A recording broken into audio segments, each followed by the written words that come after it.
So, unang araw pa lamang po ng impeachment trial, nagkainitan daw po kaagad.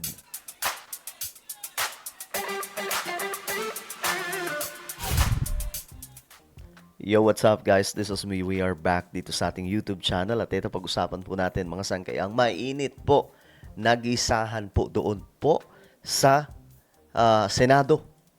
Mainit-init mga sangkay na bakbakan, no? At ngayong araw ay second day ng impeachment trial. Pero first day, mga sangkay, ito reviewin po natin. Alright? Anyway, bago tayo magpatuloy sa mga hindi pa po dyan nakakapag-subscribe sa ating YouTube channel, makikita nyo po yung subscribe button sa baba ng video na to. I-click nyo lamang po yung subscribe, i-click ang bell, at i-click nyo po yung all. Sa mga nanonood po sa Facebook, i-follow nyo po yung ating Facebook page. Okay, diretso po tayo. Kasi unang araw pa lamang daw po ng bakbakan, nagkainitan na kaagad mga sangkay doon po sa impeachment trial ni Vice President Sara Duterte. At alam nyo, itong mga bataan ni VP Sara, ang babata pa mga sangkay. Pag-usapan po natin yan next na vlog po natin. Alright? So, tingnan niyo po itong pangyayari.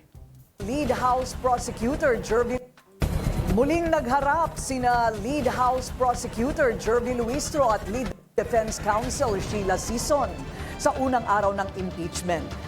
Sino kaya ang nanaig sa kanilang face-off? Alamin sa agenda report ni Dexter Ganibe ng Abante, nandito rin live sa Senado. Dexter? Marina, nabuta kaagad ng depensa ang prosekusyon sa unang sigwada pa lang ng impeachment trial ni VP Sara. Bago pa ang kanilang opening statement, nagkaroon na ng patikim na debate ang lead prosecution o ang lead prosecutor at lead defense counsel ni VP Sara. Bago pa kasi ang kanyang opening statement, nagbosyon si Prosecutor Jervil Luistro para ma-arraign o mabasa ang sakdal laban kay VP Sara. Ibig sabihin, basahin yung 4 na articles of impeachment sa open court at magbigayan niya ng plea ang depensa kung guilty ba o hindi ang Vice Presidente sa bawat articles of impeachment. Kaya pinunto ng prosekusyon yung ilang rules of procedure ng impeachment court. Pero agad siyang sinupalpal ni Attorney Sheila Sison na tumatayong lead counsel ng Vice President Sara Duterte. Nako. Uminit ang sagutan kaya agad inawat ng presiding officer. Comment, may I just clarify if the lead prosecutor is now making a motion to arraign the respondent accused? Your Honor, whether this is arraignment or otherwise, the motion of the prosecution is very much consistent with the Senate rules on impeachment. I think the question, Your Honor, is very simple. As I have It's mentioned, Your answerable by Honor. Yes or no, Your Honor. Rule Is the 7, lead prosecutor, Rule 9, is the lead Let this prosecutor not be a debate between the requesting councils. for the respondent accused to Council be arraigned, Your correspondent, Honor? kindly make your comment. Matapang, no? Matapang itong lead counsel ni Sara Duterte. Pumapalag po talaga. And avoid asking questions from the council for the prosecutor. Sa komento ng depensa, giniit ni Attorney Sison na mali ang pagkakaintindi ng prosekusyon sa Rule 7 ng Impeachment Court dahil nakalagay naman dito na maaring humarap ang isinasakdal sa pamamagitan ng kanyang legal counsel at nakapaghain naman ang Vice Presidente ng kanyang tugon sa articles of impeachment.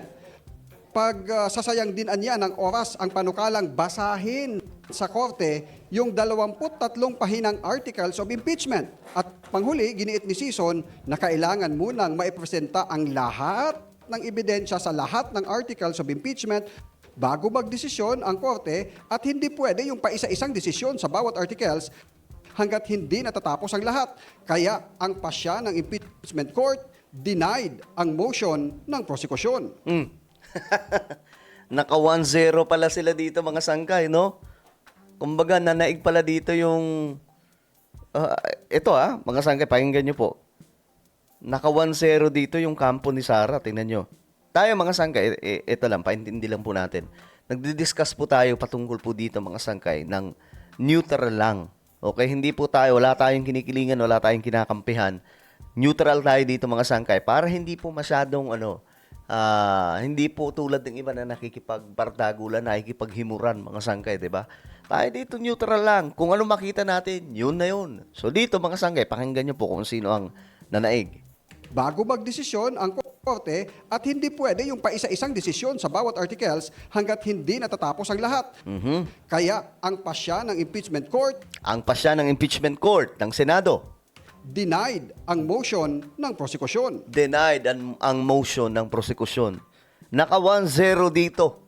Kaagad yung kampo ni Sara Duterte. Yun nga sinasabi ko sa inyo mga sangkay na ayon nga po sa balibalita, matatalino daw po talaga itong mga taong to. Itong mga abogado ni Sara Duterte. Mga bata pa po. Mga kaedad ko lang po yung iba. Iba nga, mas bata pa sa akin eh. Pero itong lead counsel nila, talagang mautak mga sangkay. Kita nyo, ano-ano ang sabi? Naisahan sila dito eh. Hindi natatapos ang lahat. Kaya ang pasya ng impeachment court denied ang Denied. motion ng prosekusyon. Ayun. The articles of impeachment were deemed read and spread into the records when it was referred by the Senate to the Committee on Justice for the proper issuance of summons. And a plea of not guilty will only be entered in accordance with our rules in behalf of the Vice President if she does not file an answer. But in this case, she has filed an answer and in fact has appeared through counsel. Insofar as the reading of the articles of impeachment is concerned, it will be done at the final resolution of this case when it is put to a vote by the senator judges, where each article of impeachment will be read before a vote shall be taken thereon. For those reasons, the motion is denied. The motion is denied. Naka 1-0 agad, ano? Tuloy na sa kanyang opening statement, giniit ni Attorney Sheila Sison na ang burden of proof ay nakasalalay pa rin sa prosekusyon. Correct. Giniit naman ng depensa na nasa prosekusyon ang makinarya para siraan ang bise. Pero hanggat hindi anya nalilitis ang lahat ng ebidensya at tumitistigo ang lahat ng mga testigo, ay mananatiling inosente sa mga paratang ang bise. Corina? Dexter, sa kasaysayan, mayroon nang na-impeach on just one article of impeachment, no?